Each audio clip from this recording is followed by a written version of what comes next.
So as winter weather gets colder, some parents from a Western New York school district says a focus on green energy, well, it's leaving their kids freezing.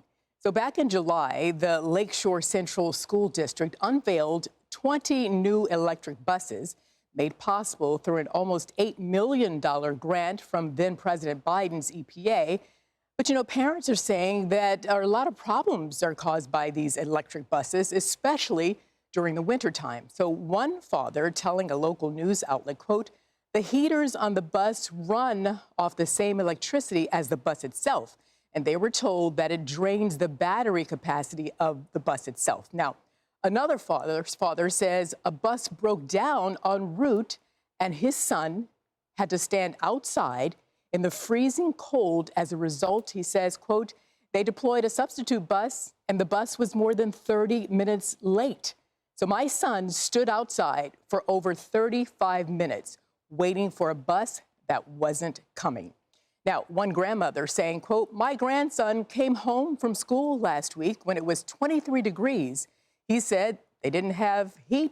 He came in the cold. What? He came in cold. And I told him, said, isn't the bus warm? And then he said, no, they can't put the heat on because it drains the battery. What? Okay. So then the New York State guidebook says, by the way, that these buses can withstand any freezing cold temperatures. And it reads, here's part of the statement, quote, while battery ranges can decrease in cold weather, they are still sufficient to complete operations on most local bus routes. Now, Lakeshore Central School District released this statement saying, quote, district procedures are that heat remains on for the full duration of the student transportation. All routes are planned so that the electric bus battery capacity is more than sufficient to support both the route and continuous heating, even in winter weather. Kennedy, I'm going to start with you.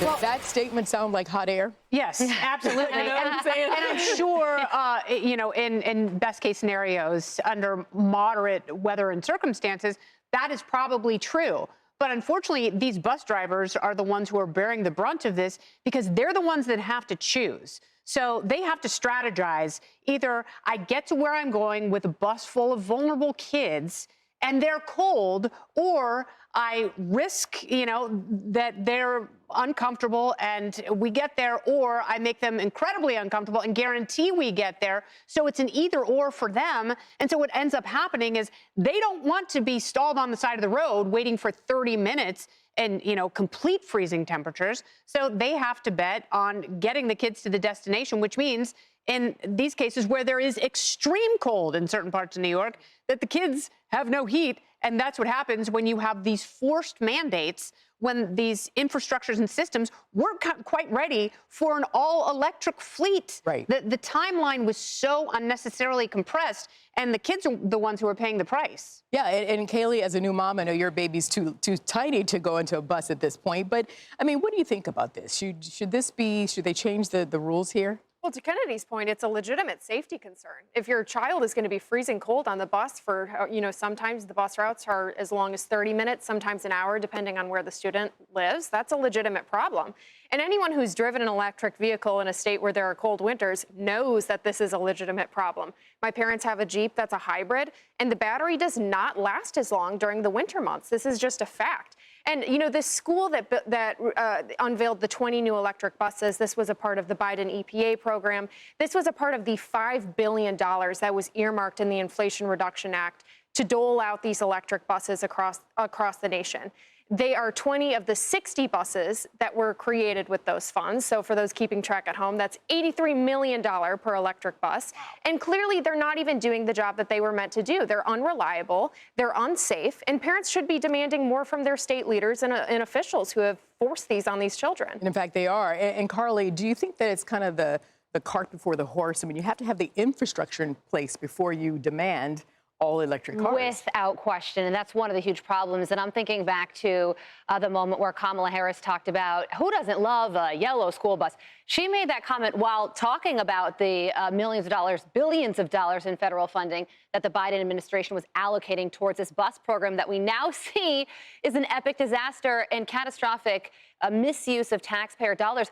And to take things a step further, California still has a electric bus mandate in place by 2035. And I was talking to a superintendent of a rural school district to talk about the infrastructure in his area. And he says that he's really starting to think about having to buy these things because this mandate is going to eventually take place. And he's in such a rural area that a bus gets about 93 miles per charge, but some sporting events are about 200 miles away. So he says if this mandate actually happens, they're going to have to change out their buses 3 times to get the kids to another school where they're playing the sport, which doesn't make sense. Also, the cost of these buses, $300,000 to $500,000 per bus. What a bargain. When we have an education crisis on our hand, I think we could use that money in a much better way. Those are some good points that Carly just made. Josh, how do you see all of this? You have to laugh at the statements being made by the bus company and by the school district. Not we acknowledge a problem, not we're sorry, not we're going to do something about it immediately, but it's no, there's nothing wrong. These buses work. The heat works on all these buses. These buses were designed for these elements. There's no problem here. You've got the kids telling you we're freezing. You got them telling you that buses are breaking down. I'm sitting for half an hour in the cold till Dad can come pick me up. It's the reality of it, and they're ignoring it with their statement. And then it makes me think back to the moment and the patting on the back fest that must have taken place with the politicians when they made this decision. Hey, we're going to get out a fleet of electric buses. How great of us. Look at the wonderful thing we've done for the environment here.